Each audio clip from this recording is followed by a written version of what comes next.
اعوذ باللہ من الشیطان الرجیم، بسم اللہ الرحمن الرحیم۔ السلام علیکم۔ آج ہم 29واں پارہ اسٹارٹ کرتے ہیں اور اس کا مختصر خلاصہ سمجھنے کی کوشش کرتے ہیں۔ 29ویں پارے میں سورہ ملک سے سورہ مرسلات 11 مکمل صورتیں موجود ہیں۔ سورہ ملک سے ہم اس کا آغاز کر رہے ہیں۔ سورہ ملک میں اللہ کی بے مثال قدرتوں کا بیان موجود ہے۔ رکوع نمبر 1، آیات نمبر 1 سے 14۔ پہلے رکوع میں یہ حقیقت بیان کی گئی کہ اللہ نے انسانوں کے لیے زندگی اور موت کا سلسلہ ان کی آزمائش کے لیے جاری فرمایا ہے۔ اللہ ظاہر کرنا چاہتا ہے کہ کون عمل کے اعتبار سے اچھا ہے۔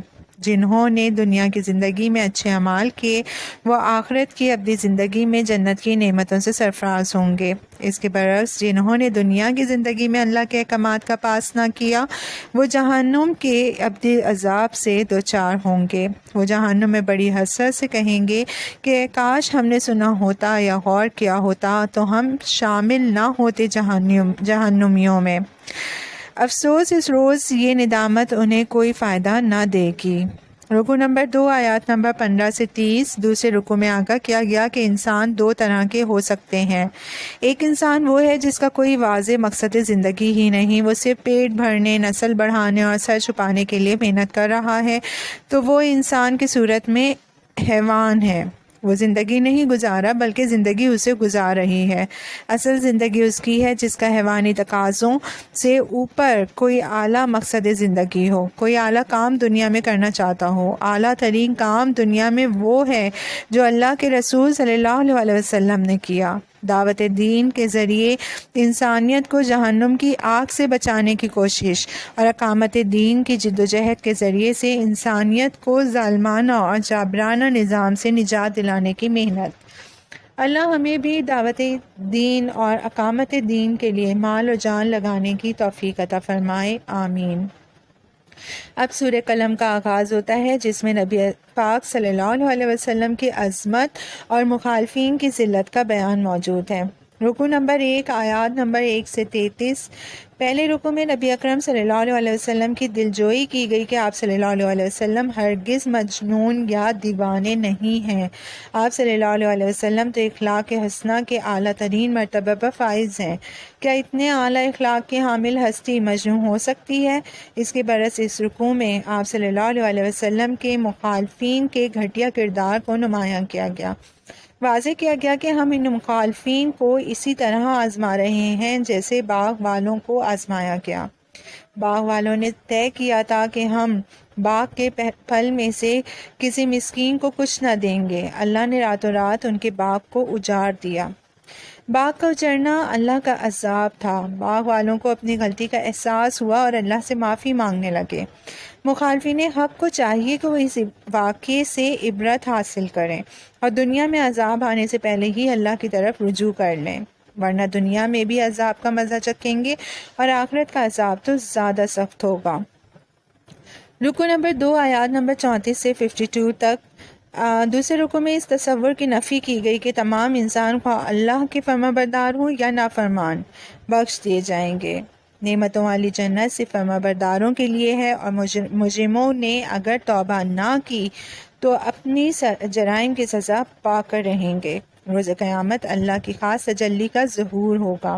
تمام انسانوں کو اللہ کے سامنے سجدہ کرنے کی دعوت دی جائے گی۔ کچھ بد نصیب ایسے بھی ہوں گے جو یہ سعادت حاصل کرنے سے محروم ہوں گے۔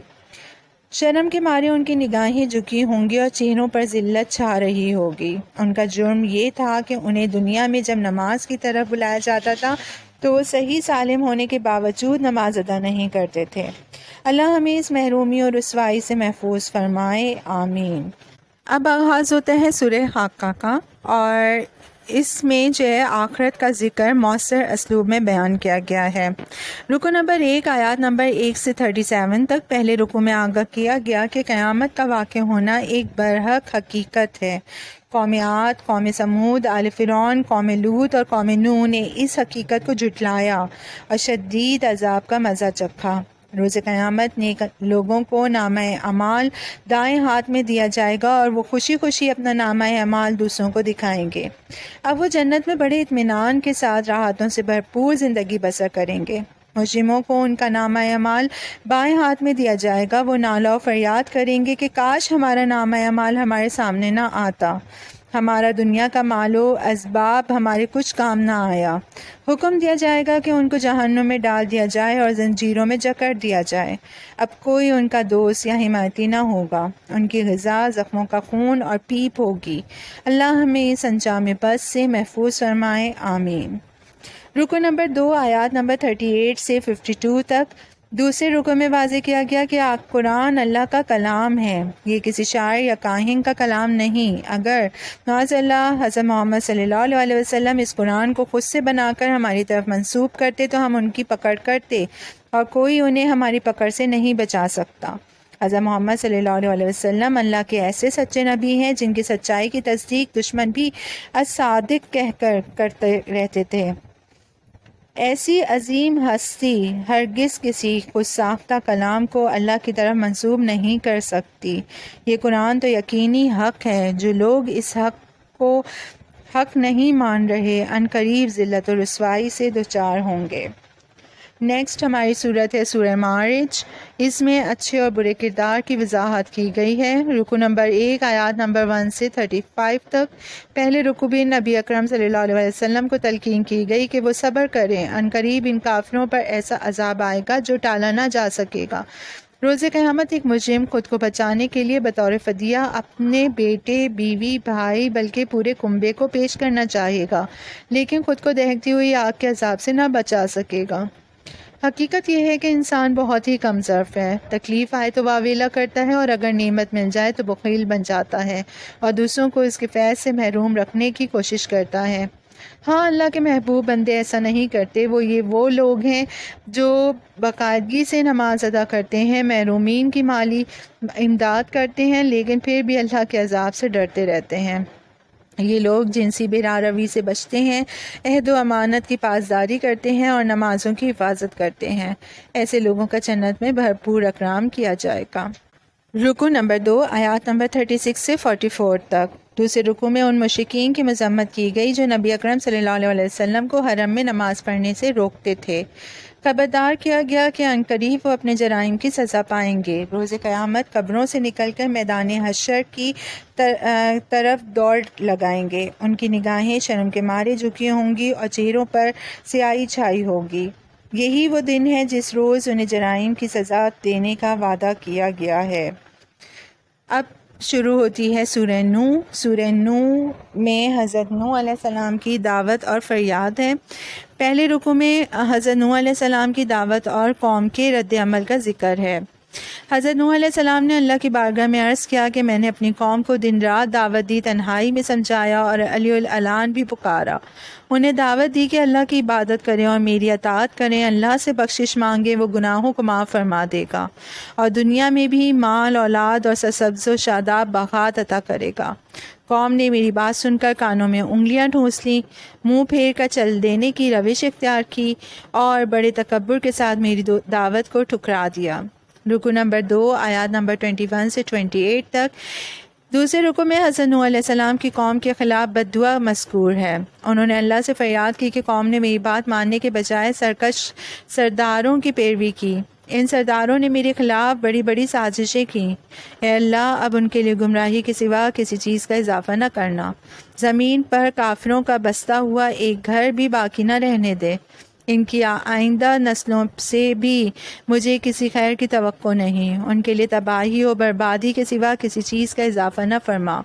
البتہ میرے والدین اور تمام اہل ایمان مردوں اور عورتوں کی بخشش فرما۔ اللہ نے ان کی فریاد سن لی، ظالم قوم کو تباہ و برباد کر دیا اور اہل ایمان کو عذاب سے محفوظ رکھا۔ اب شروع ہوتی ہے سورہ جن۔ سورہ جن میں جنات کی ایمان افروز دعوت کا ذکر ہے۔ پہلے رکوع میں جنات کی اپنی قوم کے لیے دعوت کا بیان ہے۔ انہوں نے قوم کو بتایا کہ ہم نے دل کو متاثر کرنے والا قرآن سنا ہے جو توحید یعنی کامیابی کی راہ دکھاتا ہے۔ اس کے برعکس ہمارا ہم جنس ابلیس احمق ہے جو ہمیں گمراہ کرنے پر تلا ہوا ہے۔ ہم نافرمانی کر کے اللہ کو زمین و آسمان میں عاجز نہیں کر سکتے۔ ہماری خیر اسی میں ہے کہ ہم قرآن پر ایمان لا کر کامیابی کی راہ اختیار کریں۔ جو قرآن پر ایمان نہ لائے گا وہ بڑھتے چڑھتے عذاب کا شکار ہوگا۔ اس رکوع میں یہ حقیقت بھی بیان کی گئی کہ مساجد جو ہیں وہ اللہ کا گھر ہیں، لہٰذا کم از کم ان گھروں کو تو شرک سے پاک رکھا جائے اور یہاں اللہ کے سوا کسی کو نہ پکارا جائے۔ رکوع نمبر 2 آیات نمبر 20 سے 28 تک۔ دوسرے رکوع میں نبی اکرم صلی اللہ علیہ وسلم کو تلقین کی گئی کہ وہ اپنی عاجزی کا اظہار فرما دیں، لوگوں کو بتا دیں کہ میں تمہارے بارے میں کسی نفع اور نقصان کا اختیار نہیں رکھتا۔ اگر میں نے اللہ کا پیغام لوگوں تک پہنچانے کا حق ادا نہ کیا تو مجھے خود اللہ کی پکڑ کا ڈر ہے۔ نبی اکرم صلی اللہ علیہ وسلم نے ہم تک اللہ تعالیٰ کا یہ پیغام پہنچانے کا حق ادا فرما دیا ہے۔ ختم نبوت کی وجہ سے اب ہماری ذمہ داری ہے کہ ہم اللہ کا پیغام لوگوں تک پہنچائیں۔ اگر ہم نے ایسا نہ کیا تو ہمیں بھی اللہ کی پکڑ سے کوئی نہ بچا سکے گا۔ اللہ ہمیں یہ ذمہ داری ادا کرنے کی توفیق عطا فرمائے، آمین۔ سورہ مزمل۔ سورہ مزمل، اس میں تزکیہ نفس کے لیے قرآن کا لائحہ عمل بیان کیا گیا ہے۔ پہلے رکوع میں نبی اکرم صلی اللہ علیہ وسلم کو آگاہ کیا گیا کہ عنقریب ان پر دعوت و اقامت دین کے حوالے سے ایک بھاری ذمہ داری کا بوجھ ڈالا جائے گا۔ اس کے لیے روحانی ترقی اور قلبی ثبات کا حصول ضروری ہے۔ اس مقصد کے لیے راتوں میں اٹھ کر اوسطاً آدھی رات اللہ کی بارگاہ میں کھڑے ہو کر ٹھہر ٹھہر کر قرآن پڑھیے، اللہ کے مبارک ناموں کا ذکر کرتے رہیے اور سب سے کٹ کر اللہ سے جڑ جائیے۔ اللہ پر توکل کیجیے، مخالفین کی باتوں پر صبر کیجیے اور ان سے خوبصورتی سے کنارہ کشی اختیار کر لیجیے۔ ان مخالفین کو عنقریب ایسی جہنم میں ڈال دیا جائے گا جن میں دہکتی ہوئی آگ، حلق میں اٹکنے والے کانٹے اور غصہ اور وہ بیڑیاں ہوں گی جن سے مجرموں کو جکڑ دیا جائے گا۔ رکوع نمبر 2 آیات نمبر 20۔ دوسرے رکوع میں نبی اکرم صلی اللہ علیہ وسلم اور صحابہ کرام رضی اللہ تعالیٰ عنہ کی تحسین کی گئی کہ وہ 1/3 رات، نصف رات اور کبھی 2/3 رات تہجد کی نماز کے دوران اللہ کی بارگاہ میں کھڑے ہو کر قرآن پڑھتے ہیں۔ صحابہ کرام کو سہولت دی گئی کہ 5 وقتہ نماز فرض ہونے کے بعد اب ان کے لیے تہجد یعنی قیام اللیل کی ادائیگی فرض نہیں رہی۔ اللہ جانتا ہے کہ وہ دن میں اپنی معیشت، اللہ کی راہ میں جنگ اور دیگر سرگرمیوں کے لیے مشقت اٹھاتے ہیں۔ وہ سہولت سے جتنی دیر بھی ممکن ہو قیام اللیل کی سعادت حاصل کریں، البتہ 5 وقتہ نماز ادا کریں، زکوٰۃ دیں اور اللہ کے دین کی نصرت کے لیے مال خرچ کریں۔ ان کا دیا ہوا مال اللہ کے یہاں محفوظ ہے اور انہیں اس کا بہترین اجر دیا جائے گا۔ سورہ مدثر کا آغاز ہوتا ہے، اس کے بعد اس میں ایمان بالآخرت کا مؤثر بیان موجود ہے۔ رکوع نمبر 1 آیات نمبر 1 سے 31۔ پورے پہلے رکوع میں نبی اکرم صلی اللہ علیہ وسلم پر وہ بھاری ذمہ داری ڈال دینے کا بیان جس سے سورہ مزمل میں آگاہ کیا گیا تھا۔ آپ صلی اللہ علیہ وسلم کو حکم دیا گیا کہ لوگوں کو آخرت کی جواب دہی کے حوالے سے خبردار کریں اور دنیا میں اللہ کی بڑائی کا نظام قائم کریں۔ گویا آپ صلی اللہ علیہ وسلم نے صرف تبلیغ نہیں کرنی بلکہ تبلیغ کرنے کے ذریعے اہل حق کی ایک جماعت تیار کرنی ہے، اس جماعت کو اہل باطل سے ٹکرانا ہے اور انہیں شکست دے کر اللہ کا دین غالب کرنا ہے۔ پھر اس رکوع میں اللہ کے رسول صلی اللہ علیہ وسلم کے ایک دشمن ولید بن مغیرہ کے کردار کی خباثت بیان کی گئی اور اسے اس جہنم کی عذاب کی وعید سنائی گئی جس پر 19 فرشتے مامور ہیں۔ رکوع نمبر 2 آیات نمبر 32 سے 56 تک۔ دوسرے رکوع میں اہل جنت اور اہل جہنم کے درمیان مکالمے کا ذکر ہے۔ اہل جنت پوچھیں گے کہ اہل جہنم سے کہ تمہیں کس جرم کی پاداش میں جہنم میں ڈالا گیا؟ وہ جواب دیں گے کہ ہم نماز نہیں پڑھتے تھے، مساکین کو کھانا نہیں کھلاتے تھے اور دین حق کی تعلیمات پر اعتراض کرتے رہتے تھے۔ جہنمیوں کا اعتراف جرم اب انہیں کوئی فائدہ نہ دے گا اور نہ کسی سفارش کرنے والے کی سفارش ان کے کام آئے گی۔ اللہ اس انجام بد سے ہماری حفاظت فرمائے، آمین۔ اب جو ہے ہماری سورت شروع ہوتی ہے، سورۃ القیامہ۔ قیامت کے منظر کا بیان ہے اس میں۔ رکوع نمبر 1 آیات نمبر 1 سے 30۔ پہلے رکوع میں ان تمام تصورات کی زوردار نفی کی گئی جو آخرت کے حوالے سے شکوک و شبہات پیدا کرتے ہیں۔ آگاہ کیا گیا کہ قیامت ایسی یقینی شے ہے کہ اللہ اس کی قسم کھا رہا ہے۔ ضمیر کا ہر نیکی پر انسان کو مسرت دینا اور ہر بدی پر پشیمان کرنا ثابت کر رہا ہے کہ نیکی کا اچھا اور بدی کا برا نتیجہ نکل کر رہے گا۔ دراصل انسان نہیں چاہتا کہ گناہوں کی جو لذت وہ لے رہا ہے اسے چھوڑ دے، اسی لیے گناہوں کی باز پرس کی یقینی خبر کو جھٹلا رہا ہے۔ پھر اس رکوع میں نبی اکرم صلی اللہ علیہ وسلم کے قرآن کریم سے والہانہ محبت کا ذکر ہے۔ آپ صلی اللہ علیہ وسلم نزول قرآن کے وقت نازل ہونے والی آیات کو حفظ کرنے کے لیے تیزی سے اپنی زبان مبارک سے دہراتے۔ اللہ نے آپ صلی اللہ علیہ وسلم کو بشارت دی کہ اس قرآن کریم کو آپ صلی اللہ علیہ وسلم کے سینے میں محفوظ کرنا اور پھر آپ صلی اللہ علیہ وسلم کے ذریعے اس کے مضامین کی وضاحت کرا دینا ہمارے ذمے ہے۔ آپ صلی اللہ علیہ وسلم تو کار خیر کے لیے جلدی کر رہے ہیں، جبکہ انسانوں کی اکثریت دنیا کی وقتی اور گھٹیا نعمتوں کے لیے جلدی کرتی ہے اور آخرت کے دن کو بھول جاتی ہے۔ اس دن مجرموں کے چہرے بگڑے ہوئے ہوں گے اور نیک لوگوں کے چہرے تر و تازہ ہوں گے، وہ اپنے رب کے دیدار سے فیضیاب ہوں گے۔ رکوع کے آخر میں موت کا ذکر ہے کہ جب وہ آ جاتی ہے تو اسے ٹالا نہیں جا سکتا۔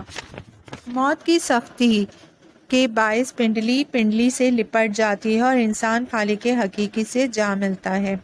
رکوع نمبر 2 آیات نمبر 31 سے 40 تک دوسرے رکوع میں ایسے شخص کی شدید مذمت کی گئی ہے جس نے سرکشی اختیار کی، حق کو قبول نہ کیا اور نہ ہی اللہ کے سامنے سر جھکایا، اس کے برعکس بڑی تکبر سے دینی تعلیمات کو جھٹلایا۔ کیا انسان یہ سمجھتا ہے کہ اسے بے مقصد اور آزاد پیدا کیا گیا ہے، جو جی میں آئے کرتا رہے گا اور اسے کوئی پوچھنے والا نہیں، جس اللہ نے اسے نطفہ سے بنایا وہ اسے دوبارہ بھی زندہ کرے گا اور دنیا میں اس کے طرز عمل کے بارے میں باز پرس کرے گا۔ اب شروع ہوتی ہے سورہ دہر۔ اس میں ناشکری اور شکر گزاری کا نتیجہ بیان کیا گیا ہے۔ پہلے رکوع میں ارشاد ہوا کہ اللہ نے انسان کو امتحان کے لیے پیدا کیا ہے، اسے نیکی اور بدی کا شعور دیا ہے۔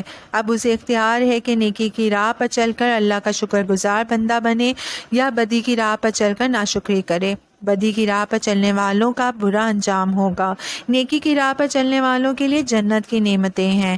یہ لوگ اللہ کی رضا کے لیے اس کی راہ میں مال خرچ کرتے تھے اور دنیا میں کسی بدلے یہاں تک کہ لوگوں کی طرف سے شکریہ کے بھی طلبگار نہ تھے۔ ان کو جنت میں مختلف مشروبات اور پسندیدہ غذائیں چاندی کے برتنوں میں پیش کی جائیں گی۔